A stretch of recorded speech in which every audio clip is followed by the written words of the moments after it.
గారితో దీని మీద మాట్లాడిద్దాం, బాగుంటుంది. పవన్ కళ్యాణ్ గారు ఇన్ని రకాల మాటలు మాట్లాడిన తీరు మీద చివరికి జాతి గతంలో ఇది ఇప్పుడు వేసింది కాదండి, ఆయన ఉద్దేశాలు, దేశభక్తి గురించి ఈ మధ్య ఆయన చేస్తున్న ప్రబోధాలు ఇవన్నీ చూసిన తర్వాత ఎవరో ప్రదీప్ అన్న మిత్రుడు ఆ వీడియోది ఎక్కడి నుంచి తీసుకొచ్చాడో, గతంలో అన్న వీడియో సినిమా హాళ్ళలో దేశభక్తి గీతం వేస్తే కూడా విసుగు అనేటువంటి పరిస్థితి ఆ రోజుల్లో ఆయనకు ఉంది. ఎట్లా ఇన్ని మాటలు మార్చి తర్వాత శ్రీశ్రీ ఇందాక తెలకపల్లి రవి గారిది విన్నాను, రేపు ఇప్పుడు ఆ వీడియో వేద్దాం. శ్రీశ్రీ గారి గీతాన్ని కూడా సనాతన ధర్మం అనుకుని ఆయన చెప్పేశారంట.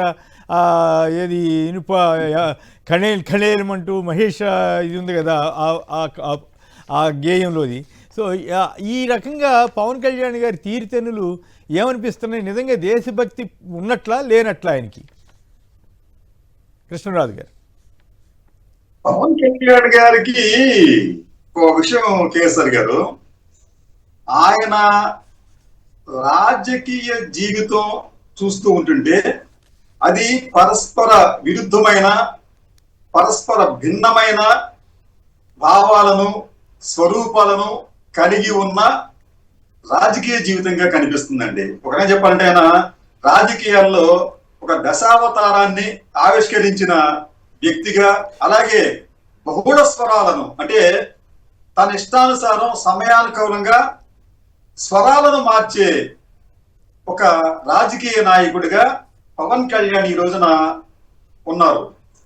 ఇది ఒకటే కదండి, ఒక ఇందాక అనుకున్నట్టు గద్దర్ గురించి మాట్లాడైనా చే గువేరా అంటాడు, లేకపోతే ఇప్పుడు తాజాగా మీరు చెప్పినట్టు జాతీయ గీతం గురించి కూడా, జాతీయ గీతాన్ని మనం పాడుతున్నప్పుడు ఖచ్చితంగా గౌరవప్రదంగా లేచి నుంచుంటే అది కూడా ఒక అసహనమైన భావనగా ఆయన భావించారు అంటే ఇంతకన్నా దారుణమైన, దౌర్భాగ్యమైన పరిస్థితి ఇంకోటి లేదు. ఇంకోటి ఆయన ఏమంటాడంటే, నాకు గద్దర్ భావాలు, గద్దర్ అన్న ఇష్టం, ఆయన భావాలంటే ఇష్టం అని చెప్పి అంటాడండి ఆయన. అయితే ఇక్కడ ఒక వైరుధ్యం ఏమిటంటే, ఒకవైపు గద్దర్ గారు జీవించి ఉండగా చంద్రబాబు నాయుడు గారిని చాలా తీవ్రంగా ద్వేషిస్తూ మానవ రక్తం మరిగిన వాడా నారా చంద్రబాబు నాయుడు అని చెప్పి ఆయనను తీవ్రంగా ద్వేషిస్తే, అలా ద్వేషించిన గద్దర్ని పవన్ కళ్యాణ్ గారు నెత్తిన పెట్టుకోవడం అనేది జరుగుతోంది. ఈ విషయాన్ని చంద్రబాబు నాయుడు గారు, అలాగే ఆయన తనయుడు లోకేష్ గారు, తెలుగుదేశం పార్టీ నాయకులు కూడా గమనించాలి. రైట్. అయితే ఇక్కడ పాయింట్ ఏంటంటే, హిందీ మీద బలవంతంగా రుద్దుతారా డ్యామ్ డూమ్ అని అప్పుడు అన్నారు, ఇప్పుడేమో హిందీ కంటే గొప్పది ఏంటని ఇప్పుడు అంటున్నారు. ఇప్పుడు త్రిభాషా సిద్ధాంతం మీద నిన్న చంద్రబాబు గారు కూడా క్యాబినెట్లో దాన్ని రాద్ధాంతం చేయకూడదు అంటున్నారు. సో ఇవన్నీ ఇప్పుడు ఒకప్పుడు హిందీ వ్యతిరేక ఉద్యమం వచ్చిన మాట నిజం, హిందీ నేర్చుకోవద్దని ఎవరు చెప్పరు. కానీ హిందీ మీద ఇన్ని డ్రామాలు ఆడాల్సిన అవసరం ఉంది? హిందీయే దేశ ఆత్మని అమిత్ షా గారు అంటే, మరి తెలుగు, అట్లాగే జాతీయ గీతం రచించిన బెంగాలీ, అలాగే మిగతా భాషలు, అన్ని భాషలు, తమిళ భాష, ఇవన్నీ కూడా భారతదేశ ఆత్మలు కావా అనేది చాలామంది ప్రశ్నగా ఉంది. కృష్ణరాజు గారు. సరే, ఈ భాషకు సంబంధించి కూడా పవన్ కళ్యాణ్ గారు తన స్వభావ రీత్యా మాటలు మార్చేశాడు. ఆయన ఒకప్పుడు హిందీ భాష మేము హిందీ నేర్చుకోవాలని చెప్పి అన్నాడు ఆయన, ఇవాళ హిందీ కూడా కావాలి, అది కూడా నేర్చుకోవాలని చెప్పి అంటాడు.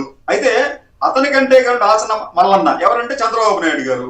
ఆయన నిన్న అసెంబ్లీలో మాట్లాడాడండి, బహుభాషల మీద చంద్రబాబు నాయుడు ప్రసంగం అంటే లాంగ్వేజ్ అనేది కమ్యూనికేషన్ కోసం మాత్రమేనంటండి. లాంగ్వేజ్ అనేది కమ్యూనికేషన్ మాత్రం కోసమేంట, అది లాంగ్వేజ్ అనేది నాలెడ్జ్ కాదంట అని అంటూ ఆయన ఏమంటాడంటే, నాలెడ్జ్ వచ్చే మాతృభాషలో చదువుకున్న వారే ప్రపంచమంతా రాణిస్తున్నారు. అసలు ఇక్కడ ఏంటంటే ఇంకోటి, హిందీ, ఇప్పుడు హిందీ నేర్చుకుంటేనంట ఢిల్లీలో మనం బాగా అందరితో ఈజీగా మాట్లాడచ్చు అంట. మరి ఉత్తర భారతీయులు సౌత్ ఇండియాకు వచ్చినప్పుడు అంటే బెంగళూరుకో, హైదరాబాద్కో, చెన్నైకో, ఇంకో రాష్ట్రానికి వచ్చినప్పుడు వారు కూడా ఆ రాష్ట్రాల భాషలు నేర్చుకుంటే వారు కూడా ఈజీగా మాట్లాడవచ్చు కదా.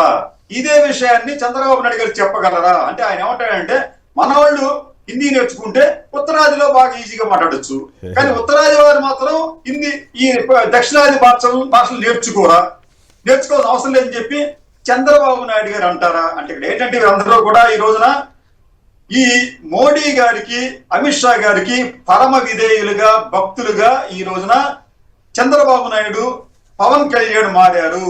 వారి